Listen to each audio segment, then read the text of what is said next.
வணக்கம் குருஜி. வணக்கம் சார். சுக்கிர பயிற்சி 8/6/2026. அதனோட இன்ட்ரோ மட்டும் கொஞ்சம் சொல்லுங்கள். முதல்ல நம்மளோட ஆன்மீகம் ப்ளஸ் நேயர்கள் எல்லாருக்கும் வணக்கங்கள், வாழ்த்துக்கள். நிறைய பேர் பேராதரவு கொடுக்குறீங்க, ரொம்ப சந்தோஷமாக இருக்குது. இந்த அருமையான பதிவில் நம்ம பார்க்க போகிறது சுக்கிர பகவானோட பயிற்சி. சுக்கிர பகவான் அப்படின்னாலே ரொம்ப சந்தோஷமான ஒரு கிரகம். என்ன அப்படின்னா, நிறைய பேர் சுபகிரகம் அப்படின்னாலே குருன்னு தான் சொல்லுவோம்.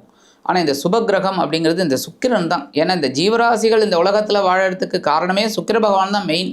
சந்தோஷம், காசு இருக்கோ இல்லையோ நிறைய பேர் சந்தோஷமாக இருப்பாங்க. அந்த வகையில் இந்த சுக்கிர பகவான் அப்படிங்கும்போது இந்த காலபுருஷ தத்துவத்தின்படி பார்த்திங்கனாலே உங்களுக்கு தெரியும் 2ஆம் இடம் 7ஆம் இடம். ஆமாம், அது ரொம்ப விசேஷம். ஏன்னா 2ஆம் இடம்னாலே தனவாக்கு குடும்பம், 7ஆம் இடம் களத்திரம். ஸோ வாழ்க்கை துணை துணைனாலே நண்பர்கள், இதெல்லாம் அந்த மாதிரி இந்த சுக்கிரனுக்கு அற்புதமான ஒரு இடம் 2-7. அப்போ இந்த சுக்கிர பகவான் இதுவரைக்கும் மிதுன ராசியில் சஞ்சாரம் பண்ணிட்டு இருந்தவர் இப்போ கடக ராசிக்கு வரப்போறார். கடக ராசியில் ஆல்ரெடி உச்ச குரு அங்கே உட்காந்துட்டுருக்கார். குருவோட சேர்ந்து இந்த சுக்கிரனும் சேர்றதுனால குரு சுக்கிர யோகம் நிறைய பேருக்கு கிடைக்கும். நீங்கள் கேட்கலாம், எல்லாருக்குமே கிடைக்குமா அப்படின்னா இருக்கிற ஸ்தான பலத்தை வச்சு சொல்லலாம். மற்றபடி குரு சுக்கிர யோகம் கண்டிப்பாக கிடைக்கிறது. இந்த 8/6/2026 3/7/2026 கிட்டத்தட்ட 26 நாட்கள் இந்த சுக்கிர பகவான் கடகராசியில் உச்சமடைந்த குருவோட சஞ்சாரம் பண்ண போகிறார். இந்த கடகம் அப்படிங்கும்போதாலே உங்களுக்கே தெரியும், புனர்பூசம் 4ஆம் பாதம், பூசம் ஆயில்யம், இதுதான் இந்த நட்சத்திர சஞ்சாரம். இப்படி தான் இந்த சுக்கிரன் கடகராசி சந்திர பகவான் ஒரு இதுதான் பகை கிரகம் அப்படின்னாலும், இடம் அப்படின்னாலும், அவர் சஞ்சாரம் பண்ணுறது பார்த்திங்கன்னா புனர்பூசம் ஒரு 4ஆம் பாதங்கிறது ஒரு 3 நாள் தான் வரப்போகிறது. அதுக்கப்புறம் பூசம் சனி பகவான் நட்பு தான். அதே மாதிரி புதனும் நட்பு தான். அதனால நட்பு கிரகத்தோட நட்சத்திர சஞ்சாரத்தில் தான் இவர் வரப்போறார். அதனால இந்த சுக்கிர பகவான் இந்த கடகராசியில் அற்புதமாக சஞ்சாரம் பண்ணி ஒவ்வொரு ராசிக்கும் ஒவ்வொரு விதமான பலன்களை கண்டிப்பாக கொடுக்க போறார். ஓகே, அந்த வகையில் இந்த சுக்கிரனோட சஞ்சாரத்தை நம்ம பார்ப்போம். கடகராசிக்கு ஜென்ம ராசிக்கு வரக்கூடிய சுக்கிர பகவான் ராசிக்கு 4ஆம் அதிபதினு சொல்லக்கூடியவர், 11ஆம் அதிபதினு சொல்லக்கூடியவர். இந்த பயிற்சி எப்படி இருக்கும்? கடகராசி நேயர்களுக்கு இந்த குரு வந்ததுலேருந்து கொஞ்சம் குழப்பம் இருக்குது. ஜென்மராசி. ஆமாம், ஜென்மராசிங்கும்போது கொஞ்சம் குழப்பம் இருக்குது. ஒன்று உத்தியோக ரீதியாக, தொழில் வியாபாரம் கொஞ்சம். அப்போ இந்த சுக்கிரன் வர்றது கொஞ்சம் பரவாயில்லைங்கிற ஒரு சிச்சுவேஷன் இருக்கும். ஏன்னா ஜென்ம குருங்கிறத விட ஜென்ம சுக்கிரன், ஜென்ம புதன், இதெல்லாம் கொஞ்சம் நமக்கு ஒரு நல்ல ஒரு முன்னேற்றத்தை கொடுக்கும், ஒரு சந்தோஷத்தை கொடுக்கும். ஏன்னா இந்த களத்திர இவங்களுக்கு பார்த்தீங்கன்னா 4-11 கூடிய அதிபதி, சுகாதிபதி, லாபாதிபதி, அவர் ஜென்மராசிக்கு வரதர் அப்படிங்கும்போது ஓரளவுக்கு நன்மைகளை எதிர்பார்க்கலாம். அப்படின்னாலும் கொஞ்சம் உடல் ஆரோக்கியத்தில் இவங்க எப்போவுமே கவனம் எடுத்துக்கணும். ஏன்னா 6ஆம் அதிபதியோட சேர்றதுனால. ஆமாம், அதனால கொஞ்சம் கவனம் எடுத்துக்கிறது நல்லது. அதே சமயம் இவங்களுக்கு எடுக்கிற காரியங்கள் மூலமாக ஒரு சந்தோஷம் கிடைக்கிறதுக்கு ஒரு வாய்ப்பு இருக்குது. ஓகே. அந்த வகையில் இப்போ உத்தியோக ரீதியாக இவங்களுக்கு ஒரு மனக்குழப்பம் இருந்துக்கிட்டு இருக்கு. எப்படின்னா, இந்த வேலையை விட்டுட்டு நம்ம வேறு வேலைக்கு போகலாமா, இல்லை அந்த வேலைக்கு போனோம்னா பிரச்சனைகள் இருக்குமா? ஏன்னா இவங்க கொஞ்சம் தீர ஆலோசனை பண்ணுவாங்க இந்த இது. ஏன்னா இவங்களுக்கு ராசிநாதன் சந்திர பகவான். அதனால் இந்த கடகராசினர்களுக்கு எப்போவுமே கொஞ்சம் குழப்பம் இருக்கும். ஏன்னா ஒரு தெளிவான முடிவு எடுக்கிறதுக்கு இந்த குழப்பம் உதவி பண்ணும். ஏன்னா குழப்பம்னா தான் தெளிவான முடிவு எடுக்க முடியும். அப்போ இவங்க யோசிப்பாங்க, எப்படி பண்ணலாம், ஏது பண்ணலாம் அப்படின்னு. அப்போ இந்த உத்தியோக மாறுதல் அப்படிங்கிறதுக்கு இந்த சுக்கிர பகவான் இந்த பயிற்சியில் கொடுக்கறதுக்கு வாய்ப்பு இருக்குது, ஒரு சந்தோஷத்தை. ஏன்னா ஒரு வருமானம். ஏன்னா இப்போ இவங்க இந்த இடத்துல ஒரு கஷ்டத்தில் ஒரு வருமானம் வரதை விட அங்கே ஒரு நிம்மதியான ஒரு வருமானம் கிடைக்கிறதுக்கு இந்த சுக்கிர பகவான் அனுகிரகம் பண்ணுவார். ஏன்னா 4-11 சுகாதிபதி. ஸோ சுகாதிபதி ஒரு நல்ல ஒரு முன்னேற்றத்தை கண்டிப்பாக இந்த பயிற்சியில், சுக்கிர பயிற்சியில் கொடுப்பார். ஓகே, இப்போ படிப்பு ரீதியாக எப்படி இருக்கும் கடகராசிக்கு? ஏன்னா கடகராசிக்கு ஜென்ம ராசியில் இப்போ குரு இருக்கிறார். ஒரு சில தடை தாமதங்களை கொடுத்துருக்கு. இன்னொன்று சுக்கிரனும் சேர்றார், 4ஆம் அதிபதினு சொல்லக்கூடியவர். இது எப்படி இருக்கும் இந்த படிப்பு ரீதியாக? அவங்க என்ன மாதிரியான லெவலுக்கு எப்படி இருக்கணும்? படிப்பு ரீதியாக இருக்கிற அந்த குழந்தைகள்லாம் நீங்கள் சொல்ல மாதிரி சின்ன லெவலில் இருந்தாலும் சரி, உயர்கல்வினாலும் சரி, கொஞ்சம் கான்சன்ட்ரேஷன் வேணும். ஏன்னா கொஞ்சம் அந்த ஒரு மைண்டு டைவர்ட் ஆகிறதுக்கு வாய்ப்பு இருக்குது. டைவர்ட் ஆகும். ஏன்னா நாளைக்கு படிச்சுக்கலாம், என்ன இப்போ அர்ஜென்ட்டு அப்படிங்கிற மாதிரி. ஏன்னா இப்போ என்ன எக்ஸாம் இருக்கா, தேவையில்லையே, இப்பதானே ஆரம்பிக்குது. இப்போதானே ஆரம்பிக்கிறது, அப்புறம் பார்த்துக்கலாம், எக்ஸாம் போது பார்த்துக்கலாம் அப்படிங்கிற மாதிரிலாம் வருவாங்க. அது ஒரு விதத்துல சோம்பேறித்தனம். அந்த இது அந்த எக்ஸ்கியூஸ்ன்னு சொல்லுவாங்க, அது மாதிரி அப்படியே இந்த எஸ்கேபிசம், அதை தப்பிச்சுக்கிறதுக்கு. அப்போ இந்த வகையில் இந்த குழந்தைகள் ஜாக்கிரதையாக இருக்கணும், படிக்கணும், நல்ல ஒரு கான்சன்ட்ரேஷன் எடுத்தாங்கன்னா நல்ல. ஏன்னா இப்போலேருந்தே படிக்க ஆரம்பிச்சா நல்லா படிக்கலாம், அவ்வளோதான். இந்த எக்ஸாம் போது லைட்டாக படித்தா போகிறோம். சரி சார், ஓகே. இப்போ 6ஆம் அதிபதினு சொல்லக்கூடிய குரு பாக்கியாதிபதி அவரே, அந்த கிரகத்தோட சுக்கிரன் சேர்றது திருமண வாழ்க்கையில் ஏதாவது முன்னேற்றங்களை கொடுக்குமா, ஏதாவது மாற்றத்தை ஏற்படுத்துமா?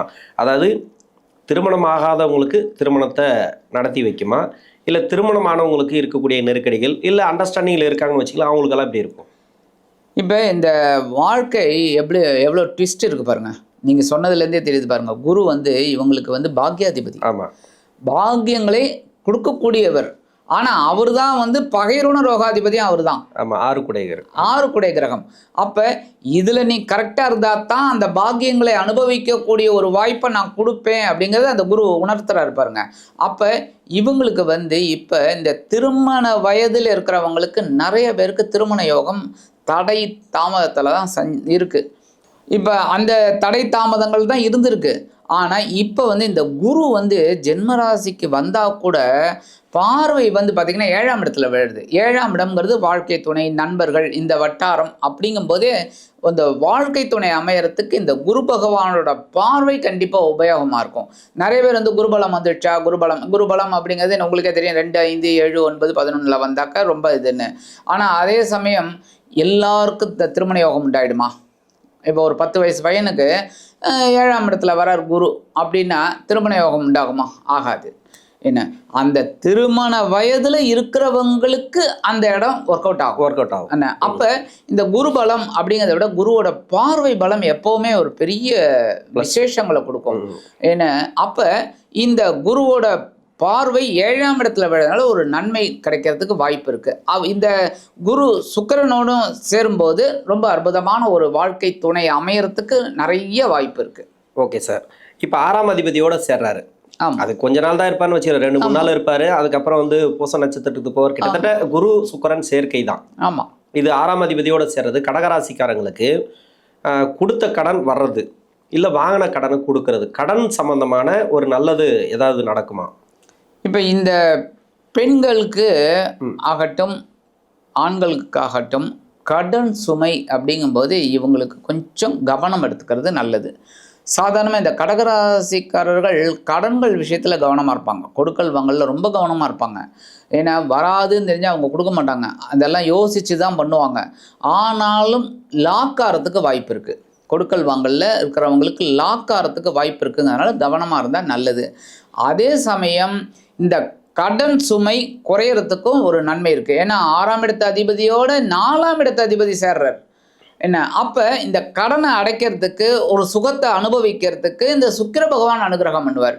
அப்போ வர வருமானத்தை வச்சு கடன் அடைக்கிறதுக்கு இவங்களுக்கு நிறைய வாய்ப்பு இருக்கிறதுனால அதை உபயோகப்படுத்திக்கிட்டாங்கனால சுகங்களை அனுபவிக்கக்கூடிய ஒரு வாய்ப்பு கண்டிப்பாக கிடைக்கும். ஓகே சார், இப்போ வேலை வாய்ப்பு ரீதியாக அப்படி இருக்கும். 4ஆம் அதிபதியோட ஜென்மராசிக்கு வர்றது அந்த குரு சுக்கிரன் சேர்க்கை, இது 2 பகை கிரகங்கள், யுத்த கிரகங்கள். இந்த 2 கிரகம் சேர்றது எப்படி இருக்கும்? இப்போ இந்த உத்தியோக ரீதியாக பார்த்தீங்கன்னாக்கா கொஞ்சம் குழப்பம் இருக்கும். நான் ஏற்கனவே சொன்ன மாதிரி இந்த வேலையில் ஜாயின் பண்ணலாமா வேண்டாமா, இல்லைன்னா இதை விட அது வந்து இப்போ தெரிஞ்ச பேயை விட தெரியாத பிசாசுக்கிட்ட போய் மாட்டிக்கிட்டா என்ன பண்ணுறது அப்படிங்கிற மாதிரி நிறைய பேருக்கு இருக்கும். அப்போ இவங்கெல்லாம் கொஞ்சம் இந்த உத்தியோக ரீதியாக அனுசரித்து போகிறது நல்லது. இல்லை வேறு வேலை ட்ரை பண்ணணும், நல்ல கவனமாக பார்த்துக்கிறது நல்லது. ஏன்னா குரு சுக்கிர யோகம் கிடையாது. குருவும் சுக்கிரனும் பகை கிரகங்கள் சேருது, ஒரே இடத்துல உட்காருது. ஆனால் இந்த கடகத்துக்கு வந்து குரு ஓகே, ஆனாலும் ஜென்மராசியில் உட்காந்துட்டு இருக்காரு. ஆனால் சுக்கிரன் வந்து சூப்பர். ஏன்னா ஜென்மராசியில் சுக்கிரன் இருக்கிறது நல்லது, ஆனால் ரெண்டுமே கான்ட்ராவர்சி. அப்படி இருக்கும்போது கவனமாக இருந்தால் நல்லது.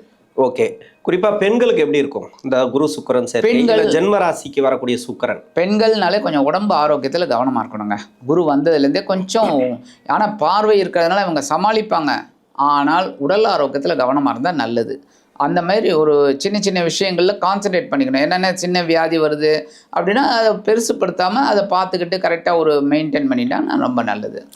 ஓகே, பரிகாரம் கடகராசிக்கு பரிகாரம் அப்படிங்கும்போதே இவங்க திங்கக்கிழமை நீங்கள் கேட்கலாம், என்னடா இது சுக்கிரனாலே வெள்ளிக்கிழமை தானே, இவர் வந்து திங்கக்கிழமைங்கிறாரு. இந்த இந்த கடகராசிக்கு எப்போவுமே திங்கக்கிழமை ஒர்க் அவுட் ஆகும். ஓஹோ. எப்போவுமே திங்கக்கிழமை இவங்க வந்து பெருமாள் கோயிலுக்கு போகணும். பெருமாள் கோயிலுக்கு போயிட்டு மகாலட்சுமியை வழிபாடு பண்ணணும். அப்போ இவங்களோட மனக்குறை தீரும். மனசில் ஒரு கிளேசம் இருந்துட்டு இருக்கு, எப்போவுமே ஒரு டைலமான்னு சொல்லுவாங்க, அந்த மாதிரி அதெல்லாம் குறையும். அப்போ இவங்களுக்கு ஒரு தெளிவான ஒரு சிந்தனை கிடைக்கும். அப்போ இந்த வேலையை நம்ம செய்யலாம், இந்த வேலையை செய்யக்கூடாது அப்படிங்கிற ஒரு எண்ணம் வரும். ஆக இந்த திங்கட்கிழமை பெருமாள் கோயிலுக்கு போயிட்டு பெருமாளையும் தாயாரையும் துளசி மாலை கொண்டு சேவிக்கிறது இவங்களோட மனக்குழப்பத்தை அகற்றி ஒரு பெரிய ஒரு தெளிவான பாதை இந்த குருவும் சுக்கிரனும் இணைந்து கொடுப்பார்கள் என்று கூறி விடைபெறுகிறேன். நன்றி. நன்றி.